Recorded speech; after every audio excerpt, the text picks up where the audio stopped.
today's session, that is Philosophies of Religions, how similar, how different, from all the stalwarts with us. First, I would like to invite a very important person on stage, but before I do that, I would request my technical team to kindly relay a small film on Maulana Mahmood Madni ji. A leading Islamic scholar and politician in India, has gained influence for his forthright condemnations of terrorism and unfaltering support of the Indian Muslim community. Madani has served as Secretary General of the Jamaat Ulema-e-Hind, or Organization of Indian Scholars, one of the most prominent Islamic organizations in India.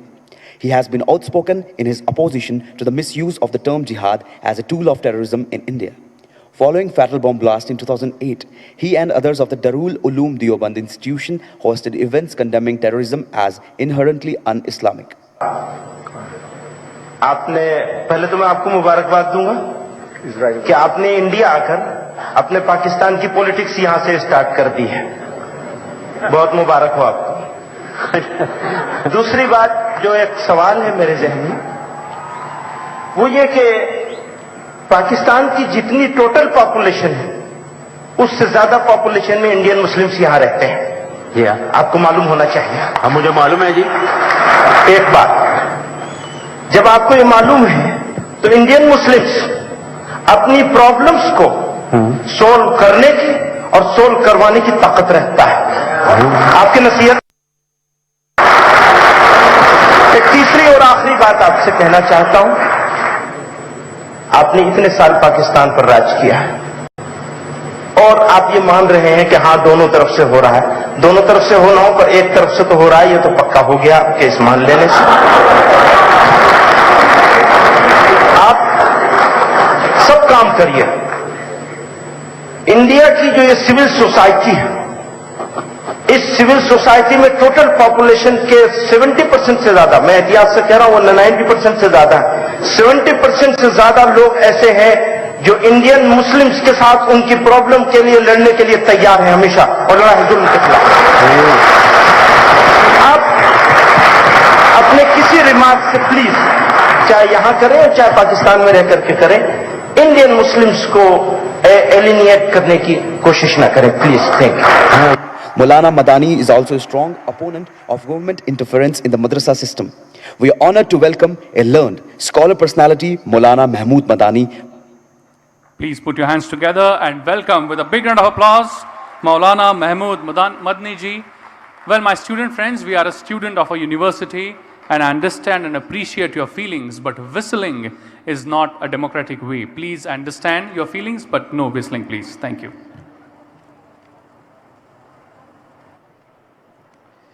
बिस्मिल्लाहिर्रहमानिर्रहीम। सबसे पहले तो मैं राहुल साहब का शुक्रिया अदा करूंगा कि ये मुझे बार बार बुलाकर आप लोगों के बीच में लाकर वो सौभाग्य प्राप्त करने का मौका देते हैं कि मैं उस धरती पे आता हूँ, उस पावन धरती पर जो छत्रपति शिवाजी महाराज की धरती है।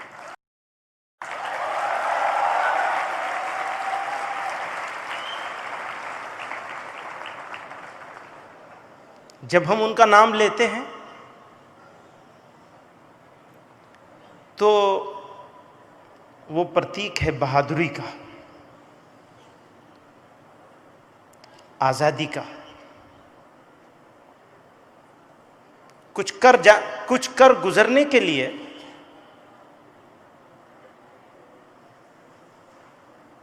और जान जाए तो जाए। यह सर कट सकता है लेकिन झुक नहीं सकता।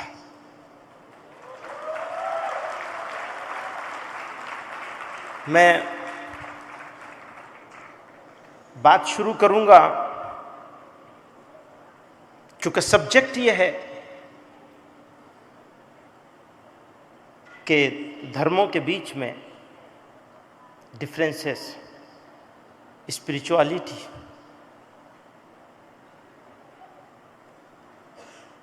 अभी आज की जो हालत है,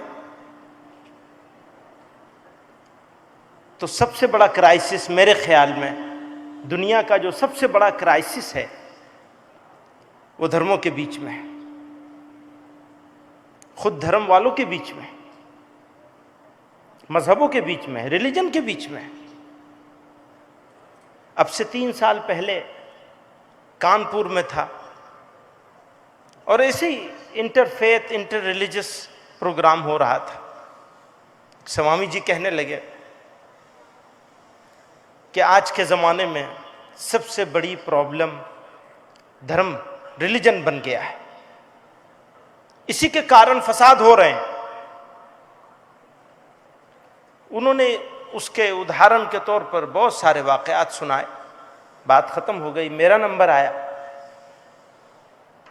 तो मैंने अर्ज किया कि मैं माफ़ी चाहता हूं, बड़े आदमी हैं, डिसएग्री नहीं करना चाहता, लेकिन मुझे ऐसा लगता है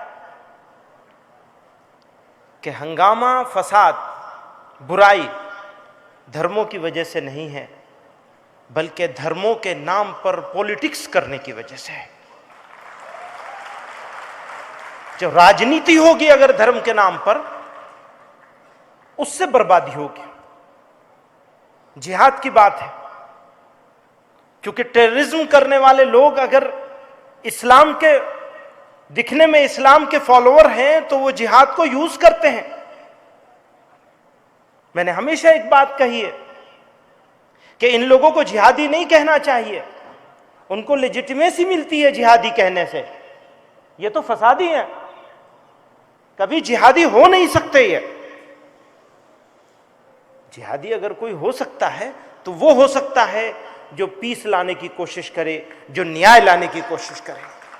जो अन्याय करेगा, अत्याचार करेगा, चाहे किसी के नाम पर करे, ईश्वर के नाम पे करे, भगवान के नाम पे करे, गॉड के नाम पे करे, खुदा और अल्लाह के नाम पे करे, वो जिहादी हो नहीं सकता।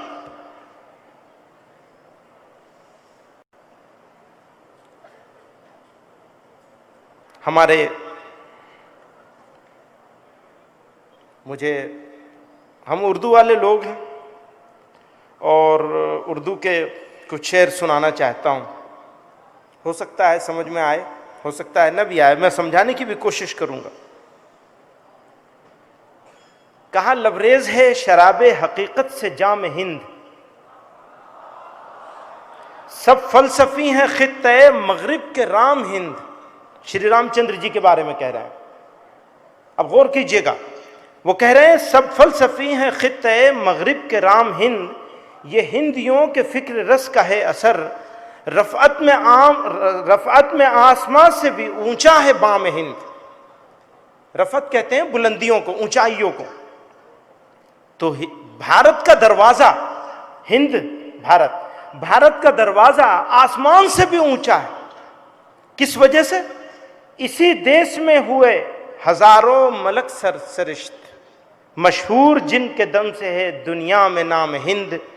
है राम के वजूद पर, ये आखिरी शेर है राम के वजूद पर हिंदुस्तान को नास, अहले नजर समझते हैं उसको इमाम हिंद।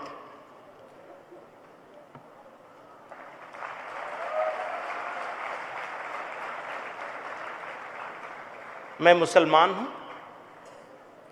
और कट्टर मुसलमान। कट्टर का मतलब क्या होता है? कट्टर का मतलब यह होता है कि जो मुसलमान नहीं हो उसके साथ लड़ाई लाजिम है, यही मतलब होता है? जी नहीं, कट्टर का मतलब यह होता है कि सारे इंसानों को बराबर समझने वाला मुसलमान, सबका आदर और सम्मान करने वाला मुसलमान। जितने बड़े हैं, चाहे श्री कृष्ण जी हो, चाहे श्री रामचंद्र जी हो, अगर कोई मुसलमान इनका अनादर करे या इनका सम्मान नहीं करे तो वो पापी है, महापापी है। मुसलमान के कर्तव्य में कंपलसरी है, मुसलमान के लिए लाजिम है, मुसलमान के लिए कि वो इनकी इज्जत करे, इनका सम्मान करे, इनसे मोहब्बत करे। टीचिंग्स को देख लीजिए, तालीमात हम लोग उर्दू में बोलते हैं, उनकी टीचिंग्स को देख लीजिए। अगर श्री रामचंद्र जी की टीचिंग्स को आप उठा करके देख ले और हजरत मोहम्मद साहब की टीचिंग्स को उठा के देख लीजिए, अगर आपको डिफरेंस मिल जाए, नहीं मिलेगा, ढूंढते रहिएगा, नहीं मिलेगा। हां, हम नाम लेने वाले लोगों ने, चाहे इनका नाम लेते हो चाहे उनका नाम लेते हो, अपने मतलब के लिए, क्यों मजहब को, धर्म को, रिलीजन को रिचुअल्स में बंद कर दिया। स्पिरिचुअलिटी छूट गई हमारी, भूल गए स्पिरिचुअल, बाहर को दिखावे में हर चीज आ गई, अंदर खाली हो गए। जब तक हम अंदर से, जो डॉक्टर, इस पिछले सेशन में डॉक्टर पाटकर साहब, नहीं sorry, doctor Rajiv, doctor Bhatt बात कर रहे थे, इनर बिल्डिंग की बात कर रहे थे। इनर बिल्डिंग नहीं होगी तो फिर श्री रामचंद्र जी के भक्त कैसे बन सकेंगे, या हजरत मोहम्मद सल्लल्लाहु अलैहि वसल्लम के फॉलोअर कैसे हो सकेंगे, अगर हमारी इनर बिल्डिंग नहीं हुई। जो सबसे बुनियादी चीज है रिलीजन की, उसको छोड़ दिया, टाइम नहीं है। परसेप्शन और रियलिटी बिल्कुल अलग अलग चीज। आज की तारीख में इस्लाम का परसेप्शन, क्यों, इस्लाम को डोमिनेट कौन कर रहा है, किसकी बात मीडिया पर दिखाई जा रही है, कौन टेलीविजन चैनलों पर आ रहा है, क्यों, कौन आ रहा है? वो नहीं आ रहा है जो इस्लाम के रियल मैसेज को देने वाला है। इवन सारे रिलीजन के बारे में यही है, जहां कमी मिलती है उसको उजागर कर दिया जाता है। बकवास करने वाला आदमी है, उसको प्रोमिनेंस मिल जाती है, क्योंकि टीआरपी का चक्कर है। अब परसेप्शन बन गया है, रियलिटी को लोगों ने भुला दिया।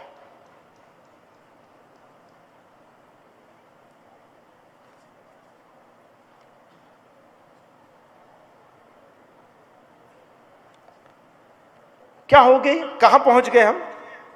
हुआ ऐसा है कि मैंने कहा, मेरी ले से ले वो मिलाएंगे क्या, जो रोए नहीं हैं वो गाएंगे क्या। खज़ां में तड़पना न आया जिन्हें, बहारों में वो मुस्कुराएंगे क्या।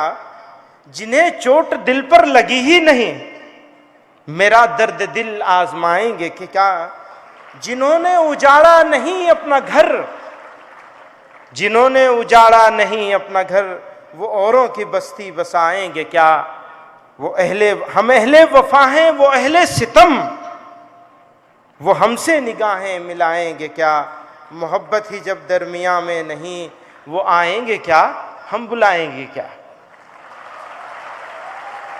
आना जाना छूट गया, उठना बैठना बंद हो गया, सुनना सुनाना बंद हो गया।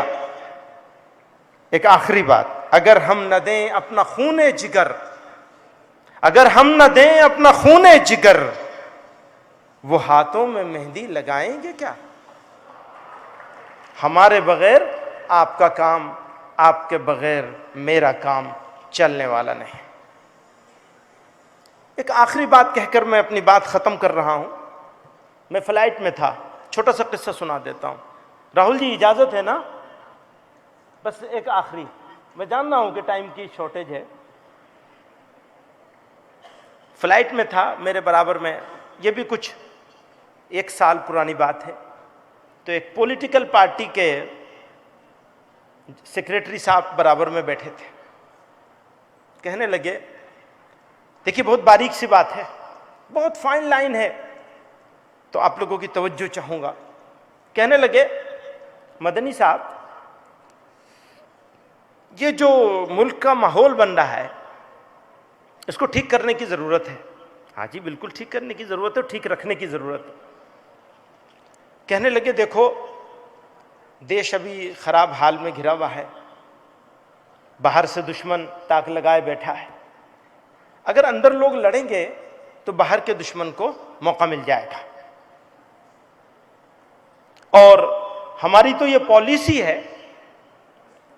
कि मुसलमान के साथ ठीक रिलेशनशिप बना के रखनी है, वरना अंदर से मुसलमान गड़बड़ करेगा और बाहर से कोई और हमला करेगा तो मुल्क का नुकसान होगा। वो मुझे सुना रहे थे, तो मैंने उनसे कहा, वो आप लोगों से कहना चाहता हूं,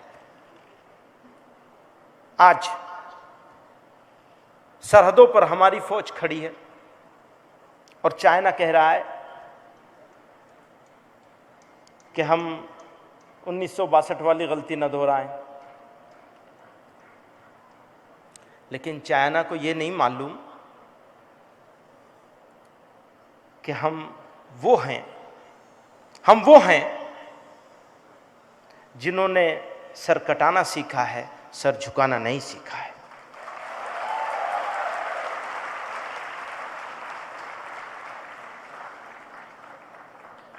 हम जंग के हक में नहीं हैं।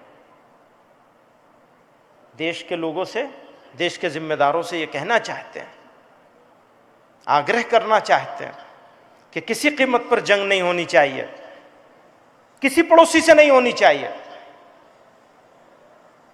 लेकिन एक बात याद रहे, अगर जंग मुसल्लत की जाएगी, अगर जंग हम पर थोपी जाएगी, तो फिर चाइना हो या कोई और मुल्क हो, याद रखें, भारत अपने सम्मान की रक्षा करना, और भारत के सब नागरिक, मैं मुसलमानों की तरफ से कहना चाहता हूं, अगर कोई हालात ऐसे आएंगे जहां देश को, राष्ट्र को डिफेंड करने की जरूरत पड़ेगी, तो भारत का मुसलमान एक नंबर पर आगे होगा। यह हमारा धार्मिक कर्तव्य होगा, रिलीजियस ड्यूटी होगी कि हम अपने राष्ट्र के सम्मान की, अपने राष्ट्र के सरहदों की, अपने देश की इज्जत की रक्षा करें। जान देना पड़े तो सौभाग्य होगा। आजादी, जब आजादी की लड़ाई लड़ी जा रही थी, आंदोलन चल रहे थे, तो बिस्मिल ने कहा था, सरफरोशी की तमन्ना अब हमारे दिल में है।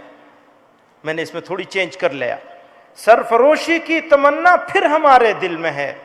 देखना है जोर कितना बाजुए कातिल में है, रह रवे राहे मोहब्बत रुक न जाना राह में, लज्जते सहरा नवर्दी दूर ये मंजिल में है। आज मक्तल में ये कातिल कह रहा है बार बार, क्या सर कटाने की तमन्ना फिर किसी के दिल में है। ऐ शहीदे मुल्क व मिल्लत तेरी जुर्अत पर निसार, अब तेरी जुर्अत का चर्चा गैर की महफिल में है। A big round of applause and definitely a standing ovation for Maulana Mahmood Madni ji. A big round of applause. Thank you very much for those motivating thoughts. Thank you very much. I would now request